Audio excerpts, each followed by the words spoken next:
leaders don't think of UX research or user research as being inclusive of these sorts of strategic areas, sort of this forward-thinking research. They think about UX as, oh, we're testing the solution and which, button placement should we go with? Unfortunately, that's often what comes to mind. So I think first and foremost, it's important to really get your brand out there as this sort of strategic thought partner and not just a sort of what's the word I'm looking for? Like a centralized resource where they can just request like, hey, I need answers to this customer question.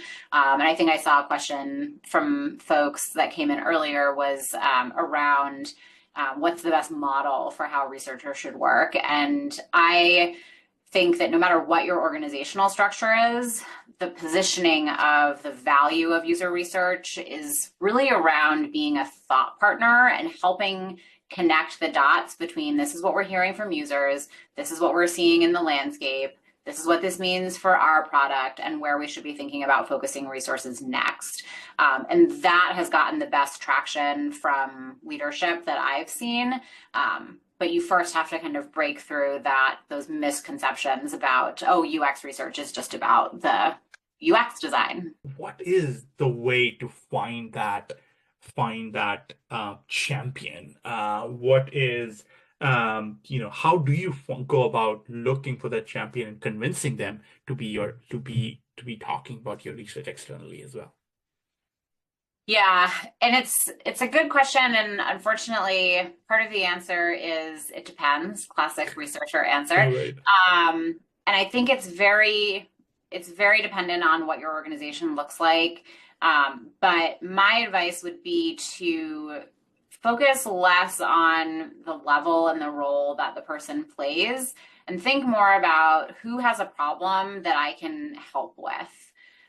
Because that's really where you'll find your strongest foothold, is if you can find a leader who is, trying to shape a strategy for a product area or trying to come up with, we found a lot of champions on our go-to-market side because they're trying to come up with how do we message this to customers in a way that resonates with their needs. And then you come in with, oh, we did this project a few months ago, and here are some findings that I think would be relevant to you. And this is what this, what I think this means. And do that. You might have to do that a few times, right? And be proactive about it. And then what you hopefully will start seeing is that they come to you with these questions, or even, hey, I'm trying to think through how I should approach this. Would you mind hopping on a call? And I think that's really where you can focus to try and get that foothold, is thinking about who has a problem that I can solve, and then showing that you can be helpful. And then you'll start to get that sort of like bi-directional flow, and you'll start to see that person champion you because you've been helpful for them. They're like, oh, you'd be also helpful for this other person that's working through XYZ. And then you have your sort of in. And it may sort of be trial and error. I wouldn't put all your eggs in one basket, right? Like, we reach out to lots of people and say, hey, I hear you're working on this. We've done a similar thing. I'd love to share with you, what we have and see if it's helpful for you.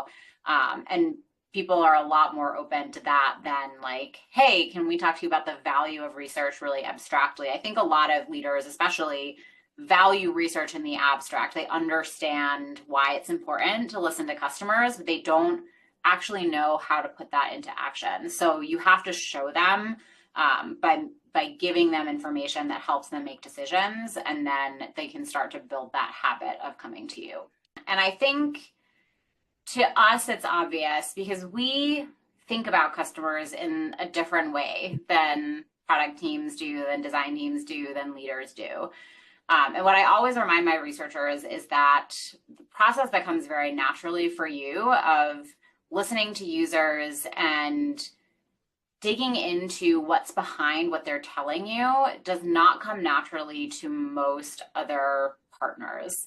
They're hearing from customers, we need this feature, and they're thinking, okay, how do I build this feature as fast as possible?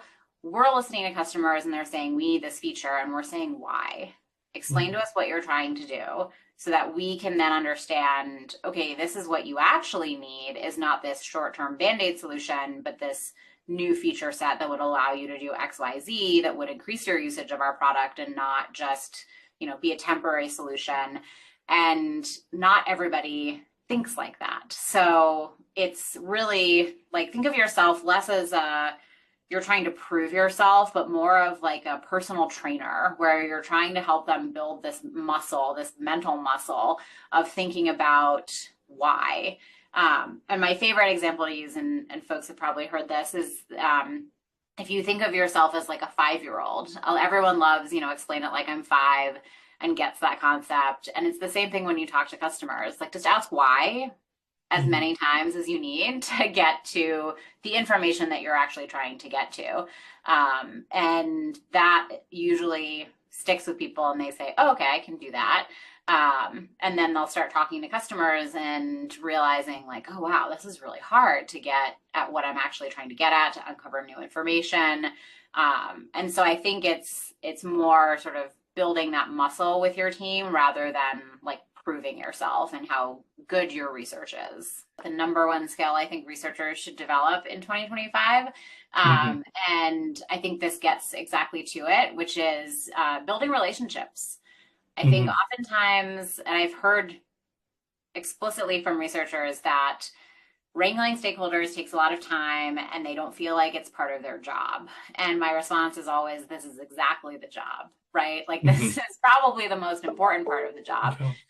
You need to start to build relationships with your stakeholders so that you understand what their goals are, what their motivations are, what they're trying to accomplish, and the challenges that they have, so that, as we spoke earlier about, like you can become that person that helps them solve problems. And at first, the way to do that is just to get to know them.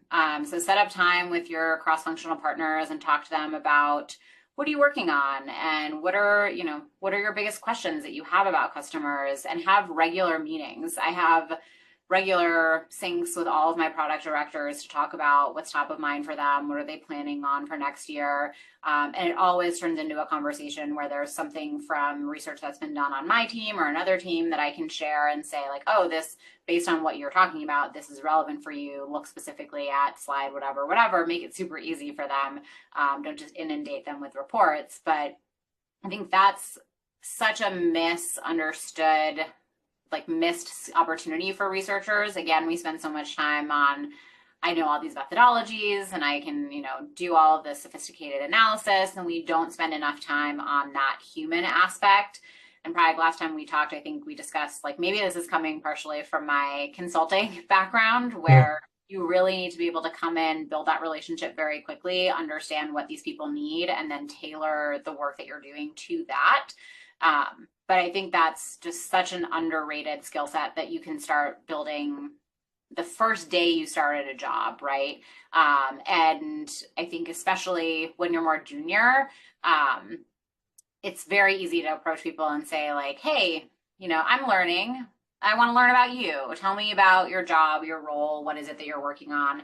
And then, once you get to know people and you start to build these relationships, and you're helping them by being a thought partner and, oh, I think there's this research that might be helpful for you, then they'll start to say like, oh, my colleague is working on this. I told them they should talk to you.